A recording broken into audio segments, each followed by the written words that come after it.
Ora, eu começava por dar também as boas-vindas a todos e também agradecer à APDC o convite que me foi endereçado. É um privilégio enorme poder ser o moderador deste painel e também poder participar nesta reflexão.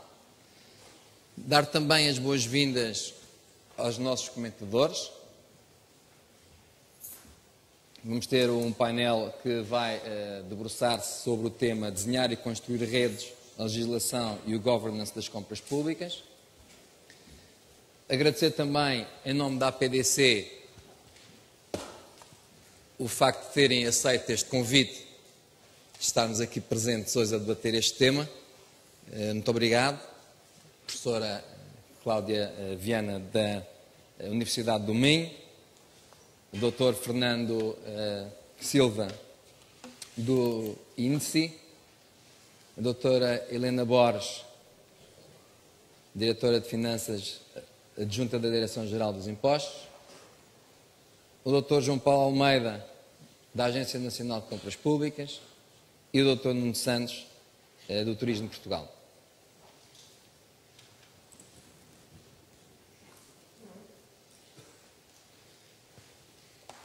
Ora bem, o tema das compras é de facto um tema que já foi mencionado aqui anteriormente, que merece sempre a nossa reflexão, não só pelo peso que representa em termos da despesa pública, mas também o seu papel relativamente ao desenvolvimento da economia das empresas.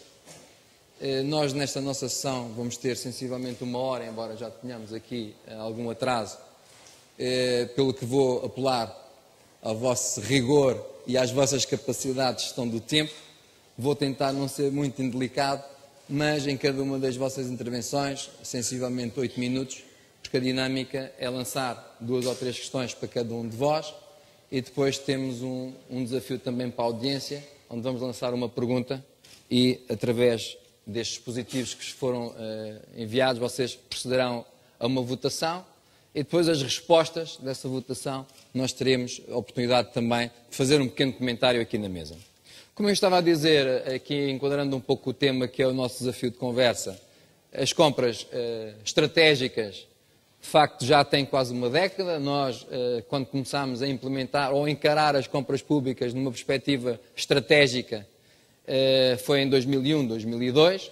É inquestionável as mais-valias e os benefícios que foram acumulados ao longo destes anos, quer em termos de poupanças, quer em termos do dinamismo que também se conseguiu dentro da própria administração pública, em termos dos relacionamentos interministeriais e inclusivamente com o relacionamento em termos dos fornecedores.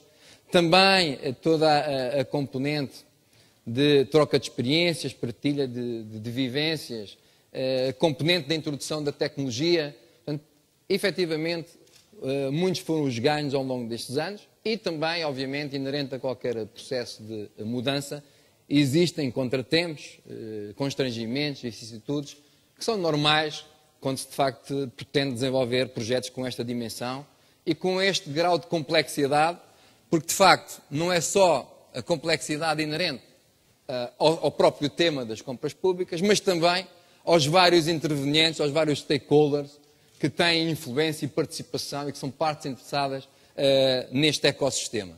De facto, como este slide que vos apresento traduz aqui a dinâmica deste ecossistema e, efetivamente, temos aqui várias responsabilidades e também o desafio de agilizar estes relacionamentos em torno daquilo que é um entendimento comum e de uma visão estruturada e coesa.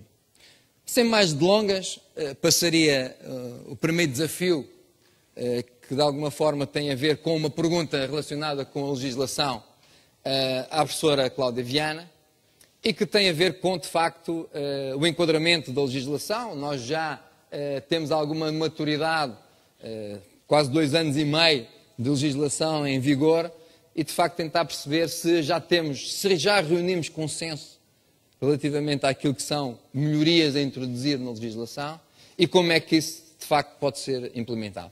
Passo-lhe a palavra. Muito obrigada. Antes de mais, gostaria de agradecer o convite que me foi dirigido pelo Presidente da Agência da APDC, do Diogo Vasconcelos, para estar aqui presente. É com muito gosto que me associo a esta iniciativa, que não posso, aliás, deixar de felicitar vivamente, tanto mais que num contexto de crise e de grandes dificuldades, seguramente que são estas iniciativas que fazem a diferença e permitem avançar. Ora bem, eu sobre a questão que me colocada pelo engenheiro Nuno Cavaco, tenho de facto que começar por referir que o Código dos Contratos Públicos constitui um dos diplomas legislativos mais relevantes que foi produzido nos últimos tempos. E, de facto, tem vantagens inegáveis. Eu alinho pelo menos 3. Desde logo, procedeu à unificação de todo o regime da contratação pública, que estava disperso por vários diplomas, fundamentalmente por três diplomas. Por outro lado, procedeu à transposição das diretivas comunitárias, as diretivas de 2004, e, em terceiro lugar, qualificou como contratos administrativos os contratos mais importantes e os contratos mais frequentes celebrados pela administração pública, o que permite conciliar a concorrência e a igualdade entre todos os operadores económicos com os interesses públicos, sempre que, obviamente, isso ficar justificado. E, portanto, não será por demais sublinhar a relevância deste diploma. Claro que um diploma desta envergadura é, naturalmente, um diploma suscetível de crítica. Existem ou podem ser feitas várias críticas. A primeira crítica que eu colocaria e que me parece que tem contribuído para alguma dificuldade nas compras públicas tem a ver com a própria complexidade de técnica legislativa utilizada no Código. O Código é um documento legislativo com alguma dificuldade de utilização e de interpretação e de aplicação, naturalmente. Basta pensar nas dezenas, ou melhor, centenas de remissões que são feitas ao longo do Código para percebermos que estamos aqui perante um documento de difícil utilização. Dentro ainda do elenco das dificuldades, eu destacaria também a não concretização do conceito de organismo de direito público, que é um conceito, como se sabe, de direito europeu, criado e desenvolvido pelo Tribunal de Justiça da União Europeia, que em grande linha, em grande medida se aplica ou tem aplicação no âmbito do setor empresarial, quer do setor empresarial do Estado, quer do setor empresarial local, mas que obviamente o legislador português demitiu-se de fazer a concretização e uma adequada transposição do direito europeu e, em particular, da jurisprudência do Tribunal de Justiça. E também aqui parece-me que temos algumas dificuldades. Por outro lado, destacava também a excessiva complexidade do concurso limitado por prévia qualificação, designadamente no modelo que, como o próprio nome refere, é complexo e que poderia, e parece-me que com ganhos, ser mais simplificado. E destacava ainda no elenco destas dificuldades a falta de transposição ou a transposição incorreta de um conjunto de normas das diretivas comunitárias e também da própria jurisprudência do Tribunal de Justiça.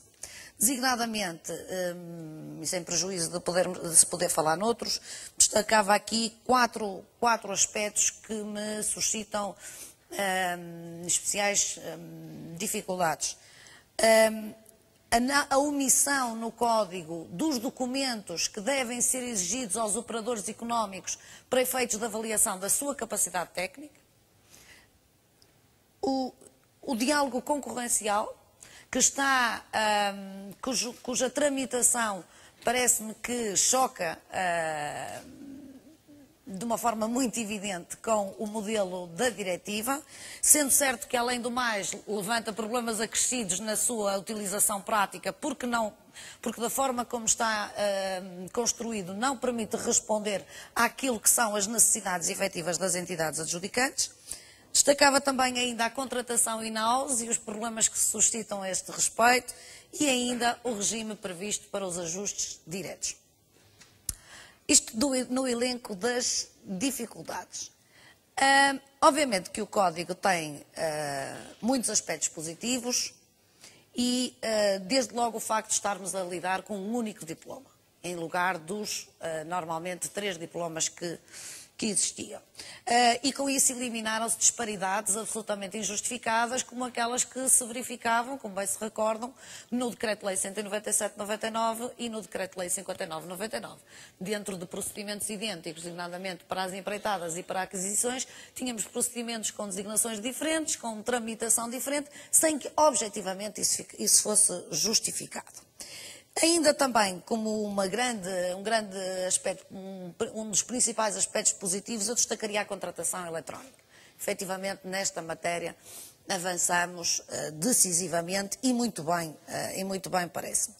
Destacava também a simplificação do procedimento do concurso público e ainda a utilização do acordo-quadro, seja pelas entidades adjudicantes, seja pela Central de Compras do Estado, para fazer face às necessidades repetitivas das entidades adjudicantes. Enfim, seriam estes os pontos que eu destacaria como mais positivos e menos positivos. O que é que poderíamos alterar a curto prazo sem exigir grande esforço de mudança, mas que causasse de facto um impacto positivo? A aplicação da regra 80-20, não é? Ora bem, eu tentei fazer aqui o exercício de um conjunto, tentando alinhar um conjunto de aspectos que me parece que seriam importantes ponderar numa futura revisão do Código dos Contratos, mas também há um outro conjunto de aspectos que poderiam ser facilmente implementados pelas entidades adjudicantes. Desde logo, nesta matéria, deveremos evitar alterações pontuais e que não sejam precedidas de uma avaliação séria e cuidada, como aliás foi feito com o Decreto-Lei 278/2009 de 2 de outubro. Parece-me que foi uma alteração legislativa algo precipitada. No domínio, em relação ao próprio documento, à técnica legislativa, é evidente que o documento carece de uma simplificação e da redução do número de remissões. Sendo que, aliás, penso que todas as pessoas que trabalham com o Código já devem ter adotado, eu pelo menos adotei, o sistema de utilizar 2 códigos em simultâneo, para assim facilitar e simplificar as remissões. Ora bem, eu, em termos de alterações mais ao nível do conteúdo, eu destacaria o acordo-quadro. No âmbito do acordo-quadro, eu acho que o legislador deveria ter previsto e poderia vir a prever o acordo-quadro com um único operador económico, sem a fixação de todos os termos dos futuros contratos a celebrar. Isto permitiria responder à necessidade das entidades adjudicantes quando estão perante necessidades correntes que não permitem a fixação de todos os termos do contrato, designadamente no caso de bens sujeitos a grande oscilação de preço. Deveria, portanto, estar claramente previsto no Código a possibilidade de facto, de fazer o acordo-quadro com um único operador económico e sem a fixação de todos os termos dos contratos, portanto, para fazer face a este tipo de necessidades. Também me parece que, ainda dentro do acordo-quadro, seria bom prever o acordo-quadro com vários operadores económicos e com a fixação de todos os termos dos contratos a celebrar, aumentando, portanto, o leque de escolha das entidades adjudicantes. Ainda dentro de uma melhor e maior utilização do acordo-quadro, deveria também ficar claro no Código que é possível, e isso resulta do direito europeu, é possível utilizar critérios de adjudicação distintos para o acordo-quadro e para os contratos individuais. Uma situação que, de facto, o Código não utilizou e que me parece que aumentaria as possibilidades e os interesses das entidades adjudicantes. Outro aspecto que me parece que deveria ser devidamente acautelado tem a ver com a utilização do procedimento de concurso público. Efetivamente, aquilo que se tem verificado é que as entidades adjudicantes têm estado a recorrer ao concurso público, mas incluem de uma forma, enfim, peço desculpa pela expressão, encapotada, uma avaliação das capacidades técnica e financeira. Ora, de facto, o concurso público não está delineado nesses termos. A avaliação da capacidade técnica e da capacidade técnica fica limitada à fase de habilitação, que também é uma fase, embora mais leve, de avaliação de capacidades. E por isso parece-me que deveria ficar claro que o concurso público não pode ser utilizado com uma avaliação de capacidades, seja técnica, seja financeira, que consta do caderno de encargos como aspecto de execução do contrato não submetido à concorrência. Parece-me que estamos aqui a desvirtuar o modelo com alguns problemas. Muito bem, doutora, professora, não queria interromper, é só, então faça a reflexão final. Só mais um ponto que eu acho que era fundamental alterar, e que deixei para o fim de propósito, que é a alteração do regime do ajuste direto. De facto, o regime do ajuste direto, tal como está previsto no Código, incluindo o famoso limite dos 75 mil euros mais outro tanto para um único fornecedor durante os 3 últimos anos, este regime, parece-me, não está em conformidade com a mais recente jurisprudência do Tribunal de Justiça da União Europeia. E não está porque o ajuste direto, tal como definido pelo legislador, foi feito em função do tipo ou da natureza da entidade adjudicante e não do valor do contrato e, designadamente, do seu impacto para o mercado único.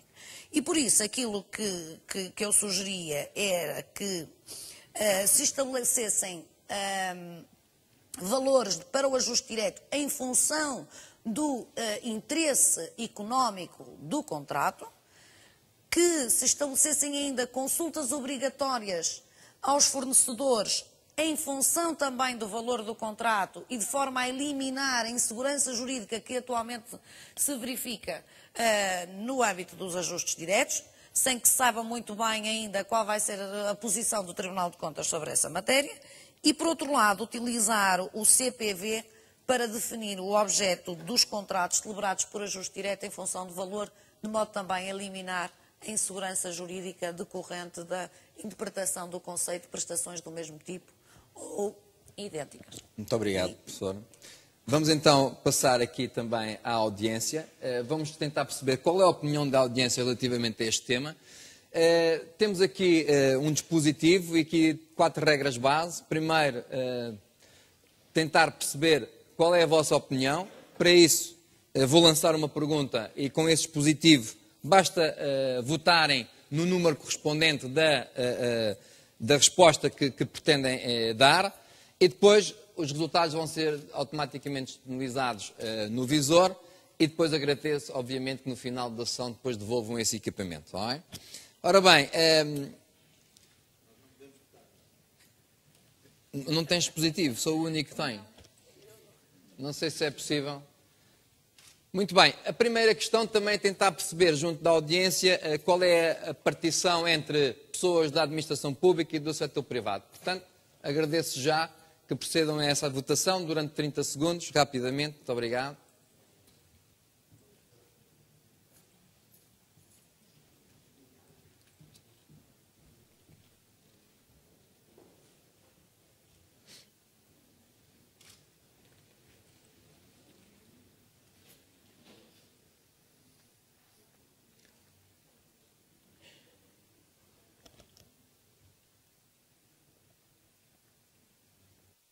Muito bem, vamos ver o resultado.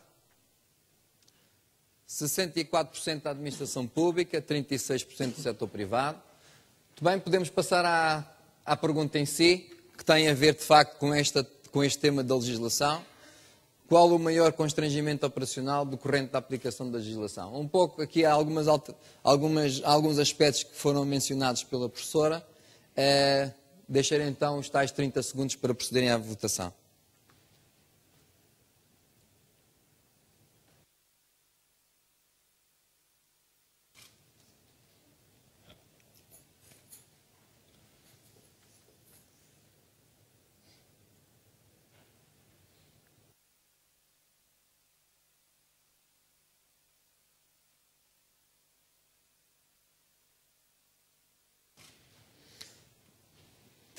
Três segundos de suspense. Vamos ver os resultados. Bem, portanto, o grande vencedor... Professora Cláudia Viana, um último comentário. Pois, realmente, relativamente ao acordo quadro,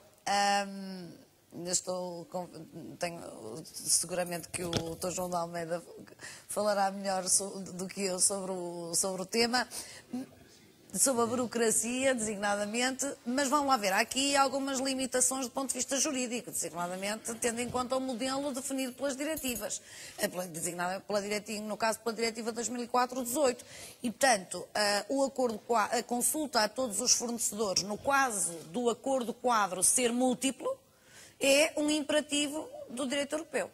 E, portanto, nessa matéria, isto significa que o legislador nacional tem muito pouco margem de manobra para prever um regime alternativo. Agora, que poderiam ser aqui equacionadas algumas alternativas, parece-me que sim, designadamente sobre uma matéria que, aliás, também já foi aqui referida, inclusive pelo Dr. Diogo Vasconcelos, que tem a ver com as pequenas e médias empresas e que tem a ver com os lotes regionais. A criação de lotes regionais permite o acesso às pequenas e médias empresas e facilitaria todo o processo aquisitivo, na medida em que cada entidade adjudicante iria apenas consultar os fornecedores daquele lote. E penso que seria por essa via que se poderia caminhar. Muito obrigado, professora. Passaremos então ao segundo desafio deste debate, do painel. O Dr. Fernando Silva, focar um pouco naquilo que é o desafio da monitorização do sistema da administração das compras públicas, aliás, um tema também mencionado em intervenções anteriores, nas várias intervenções que já decorreram, tentar perceber um pouco qual é o desafio, como podemos potenciar não só o portal base.gov, mas também o Observatório das Obras Públicas, e tentar perceber como é que podemos tirar mais partido numa lógica de funcionamento em rede. Muito obrigado. Bom, eu queria começar por agradecer também à PDC o facto de ter convidado o INSI para se associar a esta iniciativa. Queria começar por uma inconfidência. Faz hoje precisamente um ano que iniciei funções no Instituto da Construção e do Imobiliário. Um dia inesquecível, o Dia da Criança. Ora bem, entrei precisamente numa fase muito quente para o Instituto, porque tinha nas suas mãos precisamente estas duas ferramentas que são vitais para a contratação pública, como todos sabem, e muito associadas ao próprio texto legislativo. Eu diria que o primeiro constrangimento que temos é precisamente esse. Temos uma ferramenta que surge em julho de 2008 e é construída em simultâneo com o fecho do próprio quadro legal, quer dizer, numa altura em que as próprias portarias regulamentadoras estavam a ser finalizadas. Esse foi o grande constrangimento que fez com que o portal base, no seu primeiro período de vida, tenha sofrido diversas dificuldades, que ainda não estão todas ultrapassadas, mas que esperamos ultrapassar dentro de algum tempo. A principal dificuldade, para além da questão legal, é nitidamente o facto de se tratar de uma ferramenta inovadora. Portanto, é a primeira vez que em Portugal temos uma ferramenta deste tipo e, inclusive, no espaço europeu, penso que estamos no pelotão da frente. Nesta matéria, ao contrário de outras, infelizmente, nesta matéria estamos claramente no pelotão da frente e, portanto, há que salientar esse aspecto. Tendemos, normalmente, a salientar aquilo que é menos bom. Penso que aqui, apesar das dificuldades, há que referir este aspecto. O portal base, enquanto infraestrutura tecnológica central, base da contratação pública, é uma ferramenta muito importante. Basta verificar que a sua utilização, portanto, ela é utilizada obrigatoriamente por todas as entidades adjudicantes e naturalmente é consultada por todas as entidades adjudicatárias, todas as empresas, todos os fornecedores, todos os empreiteiros e não só, e pelos cidadãos em geral. É preciso não esquecer que esta é uma ferramenta de transparência e não é por acaso que de vez em quando saem artigos nos jornais, precisamente por essa razão, porque pela primeira vez temos um sistema que permite a qualquer cidadão ir pesquisar ajustes diretos, quem adjudica, o quê, a quem, por que valor. Quer dizer, isto nunca aconteceu no passado. Portanto, posso dizer que neste momento estamos com cerca de 2.500 a 2.700 utilizadores diários. Portanto, isso também é um bom indicador para percebermos o alcance desta plataforma.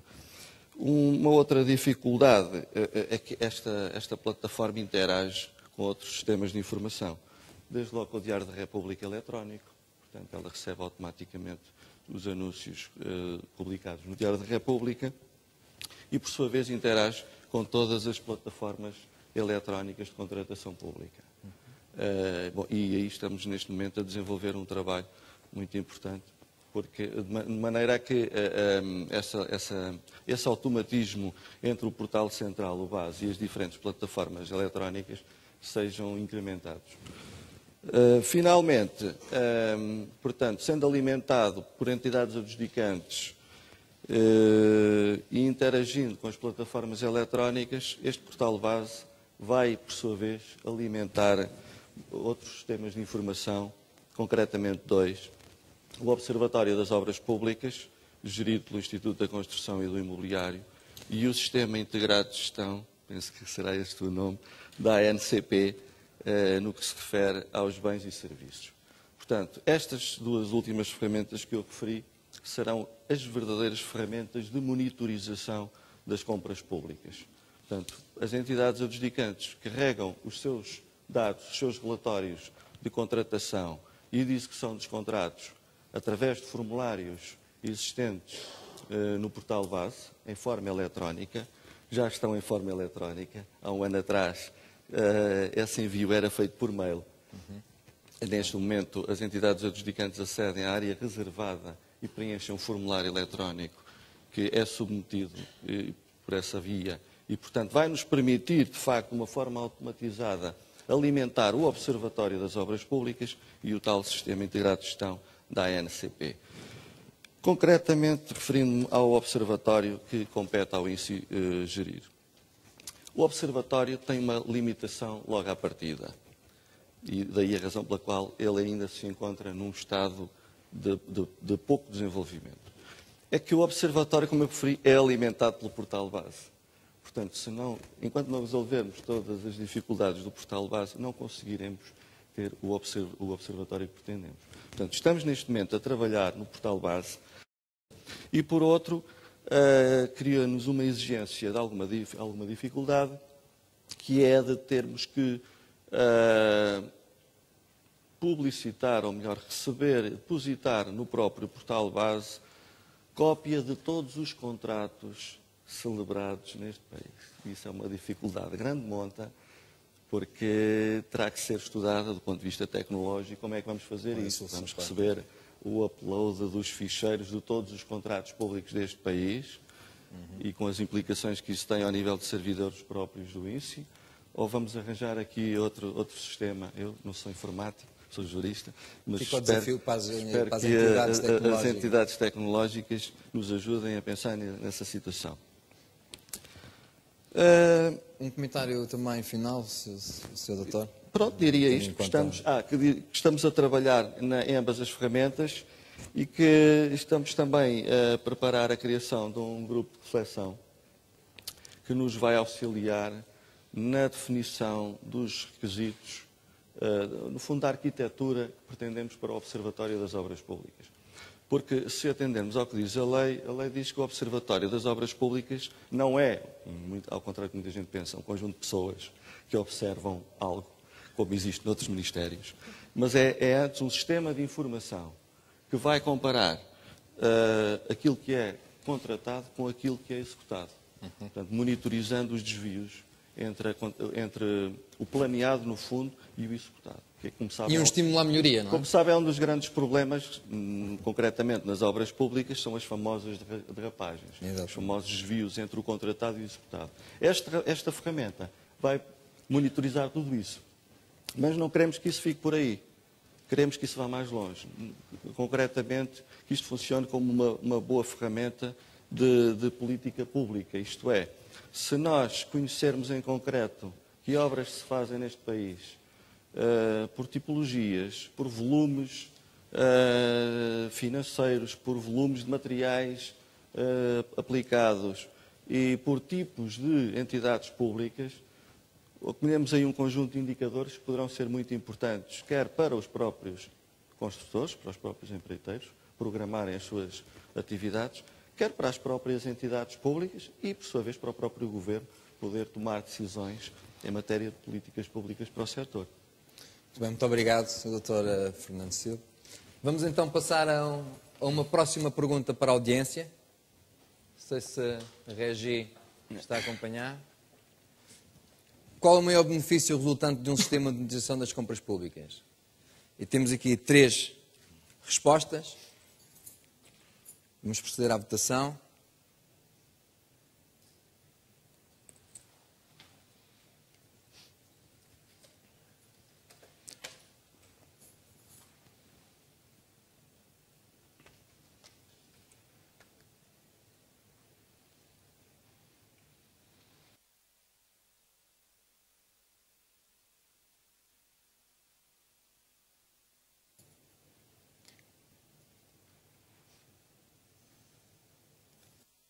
Muito bem. Algum comentário, Dr. Fernando Silva? Sim. O resto dos comentadores também se podem pronunciar. No fundo, isto corresponde àquilo que já se esperava como principal ponto do Observatório. É monitorizar realmente a despesa, comparando o contrato celebrado com o contrato executado. Daí temos o segundo ponto, obter informação sobre a despesa realmente executada. E, por sua vez, o terceiro aspecto, que entronca neste, cumprimento do objetivo, no caso de uma empreitada, por exemplo, verificar se os objetivos em termos de planeamento da empreitada, aquilo que era o projeto inicial, se foi cumprido ou se a obra, no final, pouco tem a ver com a obra projetada. Como sabem, tem sido outro dos nossos grandes problemas. É que não se tem investido muito no planeamento, no projeto, algo que eu considero que este código vai ajudar a resolver. Porque, de facto, investiu-se em matéria de projeto, quer o código, quer a portaria do projeto de execução, encaminha-nos nesse sentido. Agora, isto só a lei não chega, é preciso mudar mentalidades. Claro. Portanto, estas ferramentas legais ajudam-nos a mudar as mentalidades. Muito bem. Fica aqui também o desafio de introduzirmos alguns indicadores de outras tipologias que foram também apresentadas pelo orador anterior, o Brad Dupuy, nomeadamente indicadores de gestão do risco. Nunca é demais pensar também nessas novas vertentes. Muito bem, muito obrigado. Passaríamos então à terceira questão, para a doutora Helena Borges. O desafio de falarmos um pouco sobre a adequação dos processos acreditivos às diferentes tipologias de bens e serviços que existem. Existe, de facto, talvez uma demasiada standardização desses procedimentos. E passava-lhe a palavra para termos aqui também a sua visão sobre o tema. Muito obrigado. Muito obrigada. Eu começo por cumprimentar os presentes e agradecer à PDC o convite que me dirigiram e por um esclarecimento prévio, que a minha participação neste evento não tem caráter institucional, ou seja, não é na qualidade das funções que desempenho que hoje aqui tenho a intervenção, é apenas um apelo à experiência que durante alguns anos desenvolvi nesta matéria e, naturalmente, como observadora atenta, utilizadora, interessada e procuro que seja um contributo para a discussão que durante muito tempo se há de manter à volta do tema. Bom, eu começaria a minha intervenção pelo título da conferência, quando dizem, para responder à pergunta que aqui me é dirigida, começaria pelo título: mais eficiência ou mais inovação? Eu diria as duas. E, portanto, mas a inovação, acho que nós temos uma parte da inovação disponível que ainda não aproveitamos e ela está no Código dos Contratos Públicos e não está plenamente utilizada. A componente eletrónica e a componente da tipologia dos procedimentos que estão ao nosso dispor, neste momento, têm ainda campo digamos, de exploração. E, portanto, do ponto de vista da tecnologia, enfim, todos nós vamos melhorando e fazendo progressos, mas há ainda um campo de aprendizagem, de partilha e até de reflexão sobre se aquilo que as tecnologias hoje nos disponibilizam é o que nos basta, ou se é preciso então haver outro tipo de abordagem para haver ganhos de eficiência, integração, interoperabilidade de alguns sistemas, enfim, retirar trabalho inútil e que, enfim, acabamos todos por fazer, porque a perspectiva da tecnologia de que o Código fala é ainda só da relação, basicamente, com o exterior, com o mercado. E isso é, naturalmente, um grande ganho que a administração pública já dispõe hoje, mas que precisa de, provavelmente, evoluir e retirar mais utilidade. Do ponto de vista dos procedimentos, é assim, nós, na administração pública, aplicamos aqueles que a lei nos determina. E, portanto, de alguma forma, o Código deixava-nos uma margem de escolha e criou um leque de oportunidades para que os organismos pudessem avaliar aquele que melhor se adequava à pronta disponibilização dos bens e serviços e, basicamente, alargou claramente o âmbito de intervenção do ajuste direto, passando de 5 mil para 75 mil euros, criou o ajuste direto simplificado e a grande aposta seria, naturalmente, pelo respeito pelas regras da concorrência e o concurso público.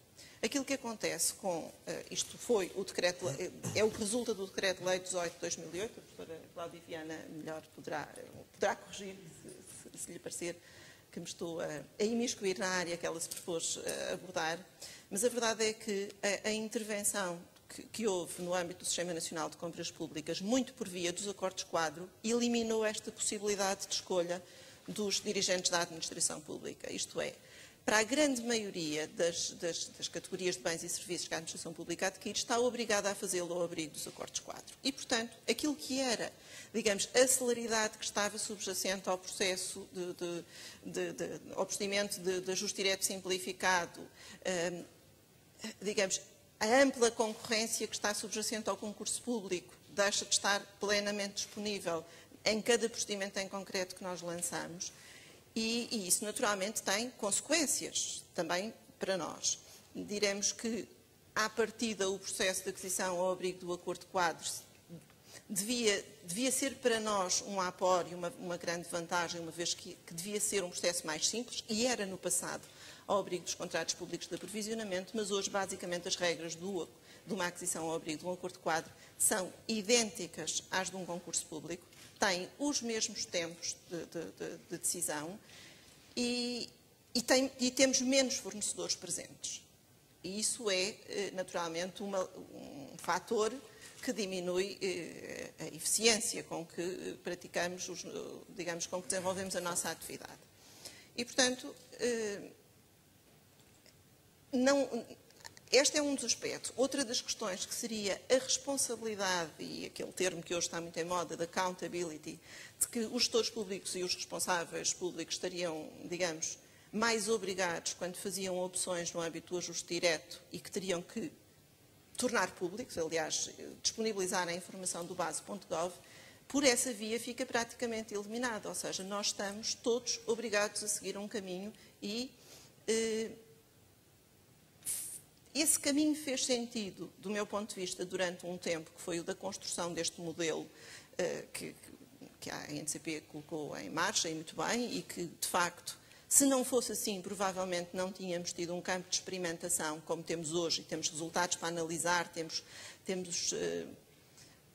as realizações concretas para discutir, e, portanto, este era o caminho necessário, naturalmente, seguir esta via dos acordos-quadro, até para perceber os padrões de consumo dos organismos, até para se obter um histórico e um registro daquilo que as pessoas efetivamente faziam, porque a administração pública também não tinha isto. E, portanto, este é um tempo necessário.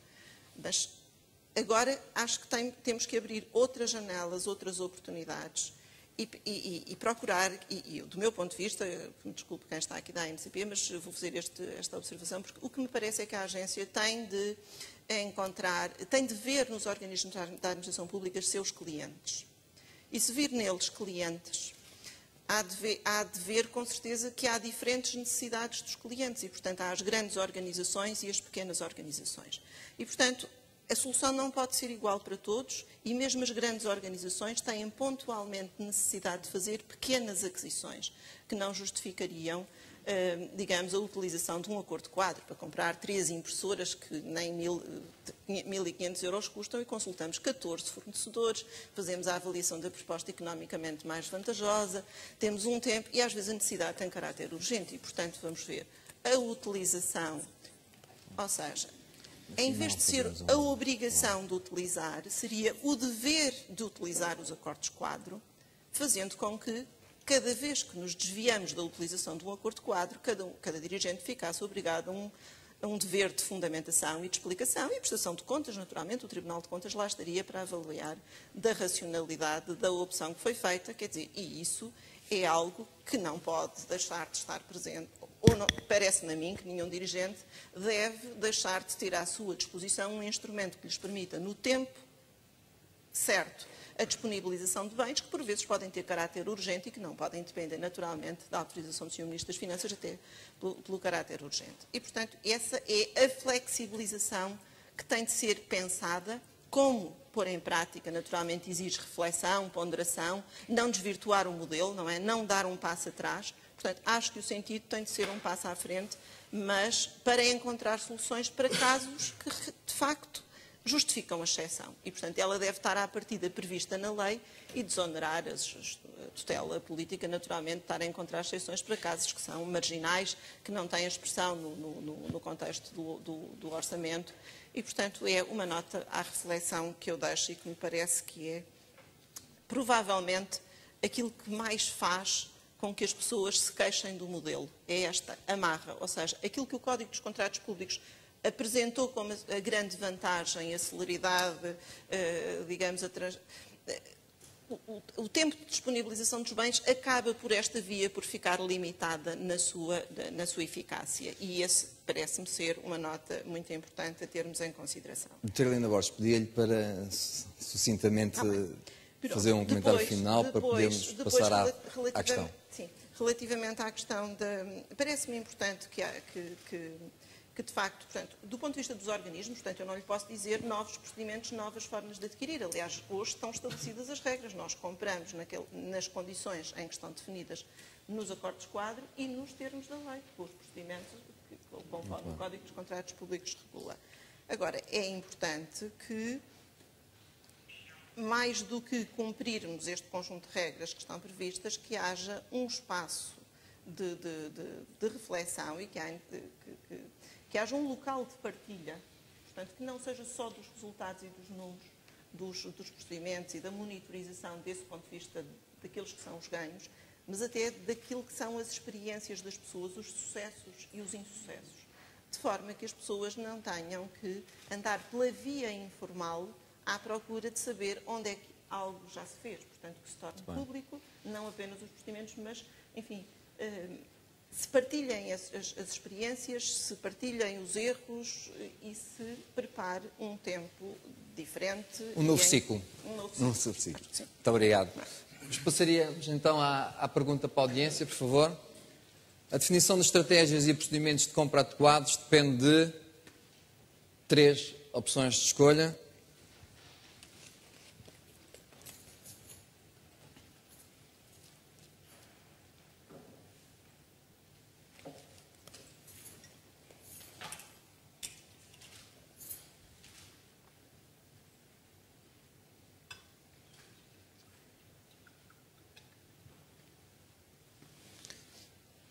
Doutora Helena Borges, pedia-lhe só um comentário depois muito sucinto para podermos passar aos restantes oradores, por favor. Vamos ver então os resultados.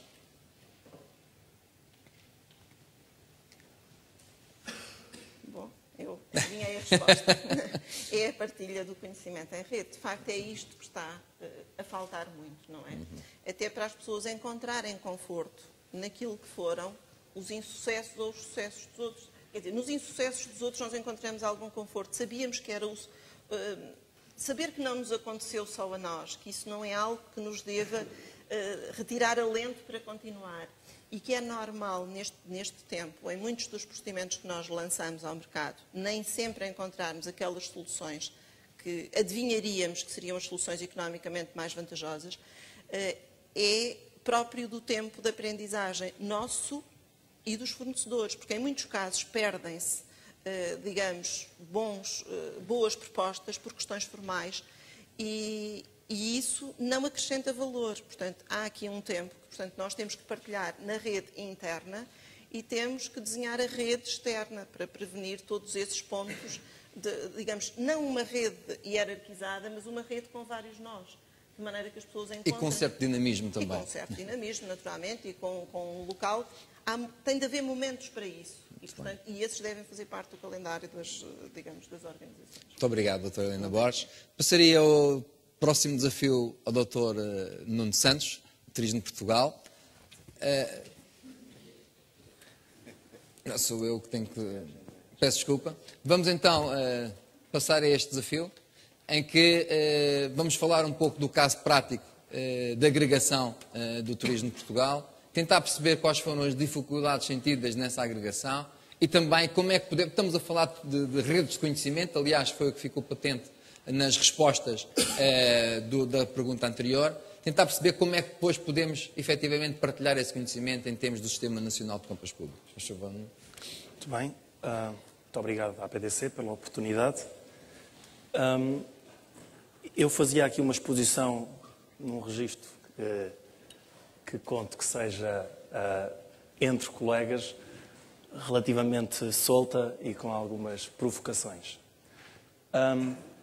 Eficiência e inovação nas compras públicas. Eu acho que era importante que todos refletíssemos o que é mais importante nas compras.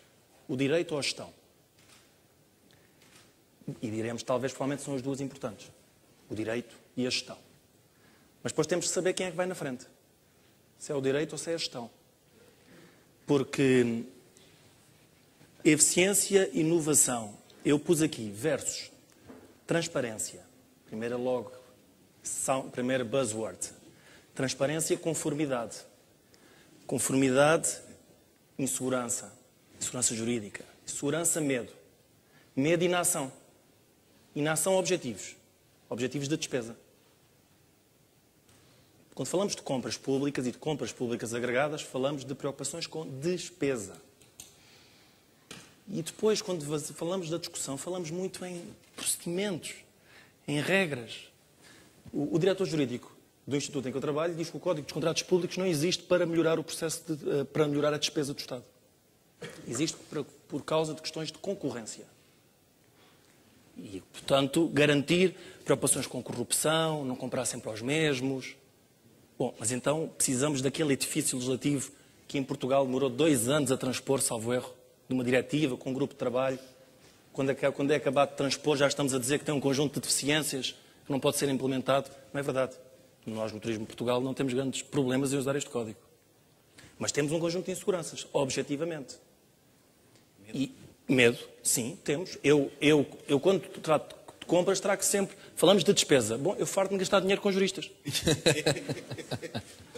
E eu acho que as questões com a qualidade da despesa não são fundamentalmente as questões da concorrência e da corrupção, porque essas é muito fácil resolver. É dar publicidade às decisões. É dar publicidade às decisões. E nós poder estar na internet como está, o BASE foi um primeiro avanço, funcionou muito mal aquela primeira versão daquele portal num mecanismo de pesquisa. Há uma sociedade fantástica, um grupo de jovens no Isqueté juntou-se, consta que gastaram 19 €, fizeram transparência-pt.org. Lê diretamente no BASE, é aquilo que eu consulto. Fala-se aqui em termos de um portal 2.0. Bom, a questão da pesquisa está bem resolvida. Aquele site é impecável. E foi a sociedade a fazê-lo. Não foram precisos grandes consultoras, nem grandes empresas de tecnologia, como tu estavas a falar. Portanto, falando de despesa e de compras, eu acho que é importante nós pensarmos quais são as prioridades que vão na frente. Porque, nomeadamente, quando mudamos o ciclo político, o primeiro governo do engenheiro Sócrates, quando teve no seu discurso político, de forma muito inequívoca, como prioridade, o ataque à despesa pública e em particular, a aposta nesta agência, alavancando no trabalho que a UMIC vinha fazendo. E nessa altura não se falava de questões de transparência e conformidade. Não, falavam-se de milhares de milhões de euros que podem ser provavelmente reduzidos se nós comprarmos melhor. Mas depois a discussão anda muito à volta das regras e dos procedimentos e das conformidades e das inseguranças jurídicas. Se na conferência anterior a esta, neste ciclo de conferências para o Estado, discutia-se muito, e nesta também, de alguma maneira, sempre esta comparação, o benchmark com o setor privado. Quando a gente fala de compras do setor privado, não são eminentemente, com todo o respeito para os juristas, não são eminentemente juristas que discutem. São financeiros. São gente que percebe bem o custo-oportunidade do dinheiro. E agregadores. Não é gente, por exemplo, nós nas compras temos muito esta discussão, nas compras do Estado, e depois o problema quando fazemos agregação com as pequenas e médias empresas. Não é para discutir aqui. Nas empresas privadas não discutimos essa dimensão. E este fórum, há outros fóruns para discutir isso. A mim também me dizem isso. Nós no Turismo de Portugal fizemos o exemplo que me pediram para eu aqui relatar, compras de bens alimentares para 16 escolas. 16 escolas de hotelaria e turismo. Aqui de El Rei, como é que agora se compara o produto, o peixe, o azeite, só para refeitórios. Agora vamos entrar nos restaurantes de aplicação, onde as emendas são mais exigentes. Não tem dificuldade nenhuma. É fazer um planeamento, um levantamento, colocar tudo no mesmo documento, valorizar, chamar o mercado. E isto tanto se faz com o 197,99, como se faz com este código, faz quando há vontade de fazer. E, portanto, a resposta que dava a tudo isto é que eu acho que a discussão não está na lei. E não é numa lei que demorou muito tempo a publicar, que custou muito dinheiro a produzir e que aparentemente vai custar mais dinheiro agora a ajustar. Fico aqui aflitíssimo com a história do Justo Direto. O Justo Direto é fantástico, para mim como gestor. 75.000 euros. E está tudo na internet. Vocês vão ao transparenciamentos.pt/org e estão lá todos os Justos Diretos do Turismo de Portugal. E podem lá ir ver se o Turismo de Portugal compra bem ou compra mal. E não vão... E às vezes...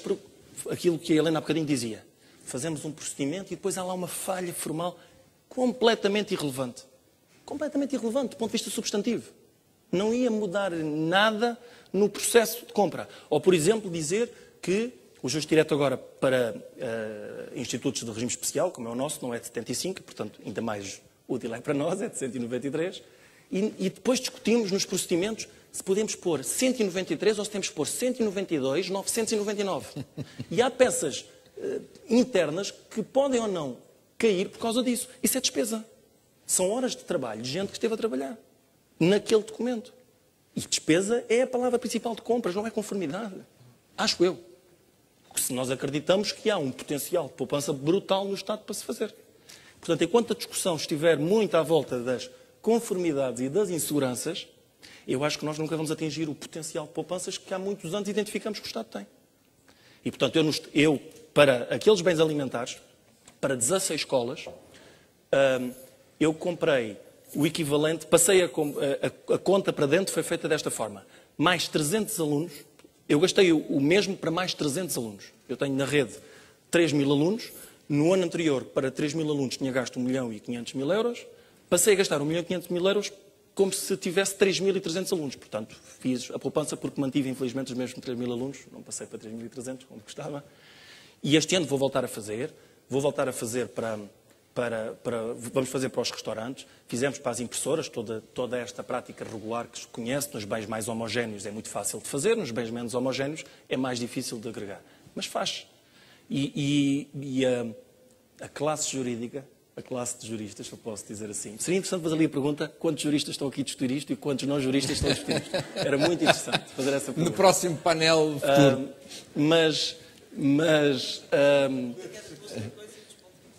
É importante que o código é objetivamente difícil. E é novo. E ninguém quer errar, ninguém quer ficar desconforme. E, portanto, os juristas têm que ajudar. Não podem passar o tempo a alertar, porque nós... Eu adivinho que de facto, o tempo base, se conseguisse medir o tempo base, o tempo médio de qualquer procedimento em face deste novo código, terá diminuído significativamente. Porque as pessoas têm receio, conhecem-no mal. E, portanto, se há algo que eu acho que pode ser feito por um conjunto de instituições como a ANCP, é fazer um trabalho fortíssimo, fanático, frenético, de explicação, de demonstração, de como é que se usa, para que se quebre um bocadinho a questão do medo. Muito obrigado, Dr. Nuno Santos. Infelizmente não tenho estas... podemos passar à pergunta... Não tenho estas perguntas de conformidade versus despesa ou direito versus gestão, mas ficarão para um futuro próximo num novo painel a promover num novo workshop pela APDC. Tenho sim esta pergunta, que é qual o instrumento que mais acelera a partilha de conhecimento no ecossistema das compras, e tentar perceber qual é a visão da nossa audiência.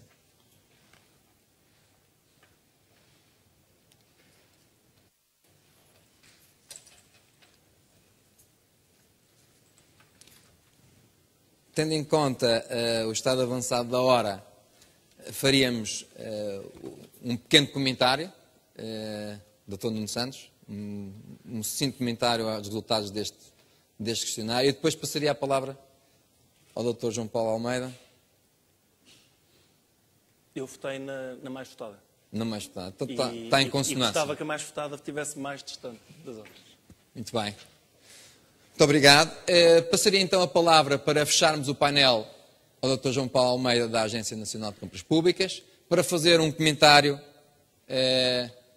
geral e genérico sobre tudo o que foi debatido aqui hoje, e tentarmos também ter a sua visão e a visão da agência relativamente ao desafio, tendo em conta estas guidelines que também foram aqui partilhadas hoje.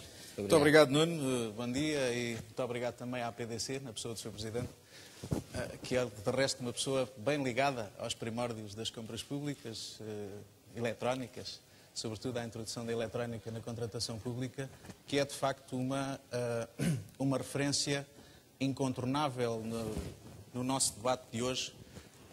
Estamos, já ninguém se dá conta, a viver numa era diferente, num paradigma diferente, que é o da contratação eletrónica. E isto pode parecer, sim, politicamente correto afirmá-lo, mas muito mais do que isso, é importante recordar o quanto a introdução da eletrónica teve que vencer barreiras, obstáculos e resistências, como todos os processos de mudança. Este também passou por essas vicissitudes, mas, sobretudo, gostava de realçar aqui um outro tópico que vou ter que recorrer a ele daqui a pouco, comentando algumas das intervenções feitas, a transparência que reforçou ou ajudou a reforçar na contratação pública. Eu há dias dava comigo a pensar numa evidência lapaliciana, que era esta: como era antes da contratação eletrónica, para fazer uma consulta a um procedimento de formação de um contrato, nomeadamente a um concurso a decorrer. Tinha que ir à entidade adjudicante alguém do concorrente, era preciso que fosse antes das 5 horas da tarde, às 5h05 já tinham fechado, venha cá amanhã se faz favor, mas o concorrente até era uma microempresa de Freixo de Espada à Cinta, tinha que mandar alguém a Lisboa, não vinha, não concorria, enfim, nós sabemos o que isso é, e os ganhos que é difícil termos presentes hoje, que, bom sinal, já damos isto como perfeitamente natural. Aliás, deixem-me dizer-vos também a propósito da forma nossa, muito nossa, lusa, de encarar as reformas e as mudanças, depois às vezes caímos, enfim, em alguns pequenos exageros. Os nossos colegas europeus abrem a boca de espanto, se me permitem a expressão, quando se apercebem que a contratação pública eletrónica é obrigatória, isto é, não há alternativa à contratação eletrónica desde o ano passado. Eles espantam-se, mas isso é onde está a acontecer, é em Portugal. Podem ir ver, podem verificar, enfim, de facto, penso que tudo estará a correr bem desse ponto de vista, não temos recebido notícia de grandes embaraços ou obstáculos, mas de facto, por vezes, é importante que tenhamos presente o que também já se disse a propósito de revisões legislativas, e a professora Cláudia Viana disse com muita propriedade, que as consultas sejam feitas no sentido de promover uma efetiva participação dos especialistas e que algumas modificações sejam feitas após alguma ponderação. Eu penso que, em geral, tem havido esse cuidado, mas não é demais melhorar, penso eu, digamos, esse aspecto. E entrando num comentário síntese das intervenções, se me permitem, e resistindo à tentação de abrir aqui uma guerra corporativa à minha direita, porque identifico-me já, sou jurista de formação, e portanto sem qualquer veleidade de acicatar nenhum tipo de pontos de divergência, mas também não procurando o consenso só pelo consenso, eu tomei algumas notas que não posso deixar de comentar agora.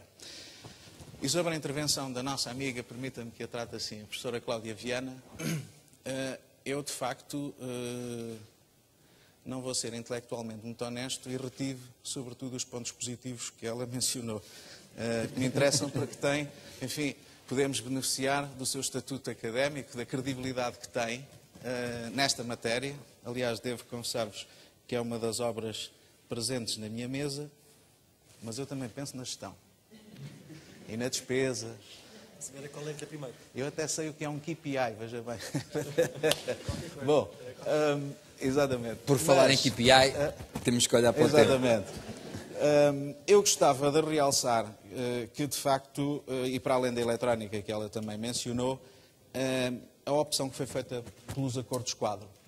Aliás, o que toca também no comentário da doutora Helena Borges, que hoje eu posso contra-alegar com ela com maior facilidade, porque já não está numa unidade ministerial de compras. Estou a brincar, nós fazíamos com abertura, mas a opção pelo acordo-quadro é uma opção que parece, digamos, natural, mercê das suas características, eu vou dizer isto sem um rigor técnico ou jurídico, as suas características reguladoras. Isto é, um instrumento que permite, vindo de um relativo caos como viemos, do final daqueles dinossauros que se arrastaram, já esqueletos, chamados contratos públicos de aprovisionamento, que colocaram Portugal numa situação, para dizer assim, de uma forma simples, bastante embaraçosa, relativamente ao tal cumprimento, do qual resultam custos de credibilidade e custos financeiros efetivos quando somos condenados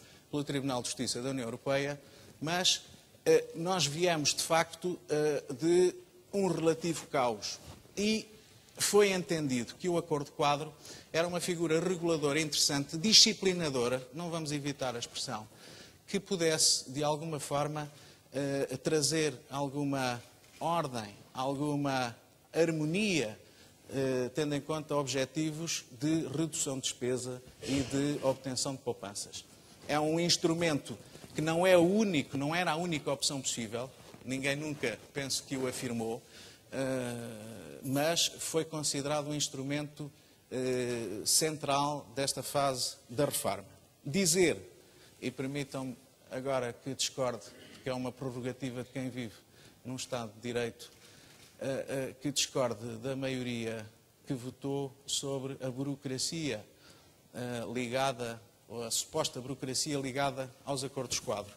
Em duas palavras, muito simplesmente, não posso concordar, porque, e também respondendo aqui um pouco ao seu desafio, porque a fixação dos prazos nas aquisições feitas ao abrigo do acordo-quadro é uma prerrogativa da entidade adjudicante.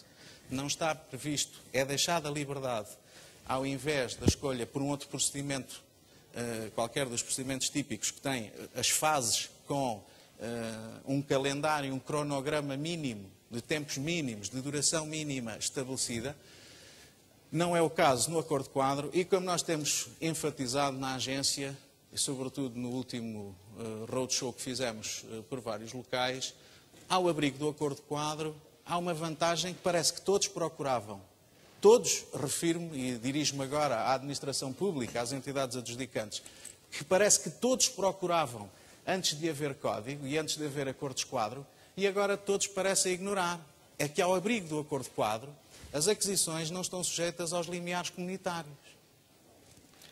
Dr. João Paulo, temos de terminar. E, portanto, do ponto de vista da burocracia, enfim, parece-me que é uma associação relativamente pouco fundada, se me permitem.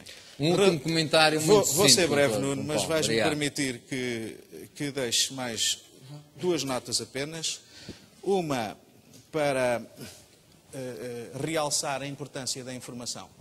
De facto, é uma das próximas batalhas, ou é neste momento, como o Dr. Fernando Silva sabe, e em que estamos a colaborar com o INSI, uma batalha muito importante. De facto, como dizia o Sr. Secretário de Estado hoje de manhã, sem informação é muito difícil ou é impossível gerir e, portanto, é uma prioridade estratégica. Temos que ter mais informação a tempo real. E, finalmente, já que o tempo é tão escasso, gostava de lhe dizer assim que gostei muito da sua intervenção.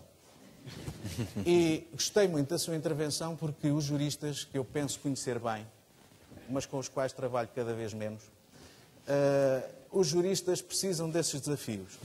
Como os gestores também precisam de perceber que a compliance é um ativo e que a incompliance tem custos, aumenta a despesa, aumenta aquilo que na Marinha se chamava o granel, e o granel é custoso, geralmente.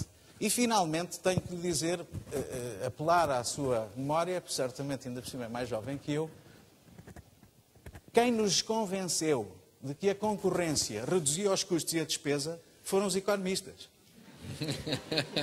É preciso que se faça justiça, porque em qualquer manual de direito da concorrência, e estudamos com certeza alguns, em abono das teses que se defendem, lá vêm as teorias dos senhores economistas, dos senhores gestores, com todo o respeito, porque a interdisciplinaridade nisto é muito importante, e, portanto, gostava de concluir dizendo, mais do que retorquir o desafio, quero dizer que é importante que trabalhemos juntos as várias disciplinas, e penso que nisso estaremos todos de acordo, porque é importante que o gestor pressione o jurista para encontrar a moldura necessária para que, no fim do dia, como agora os gestores gostam de dizer, encontremos as soluções e os objetivos que procuramos.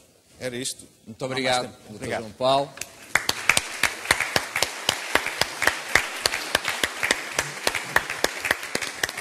Muito obrigado a todos, muito obrigado também à audiência. Damos assim por encerrado o painel. Vamos ter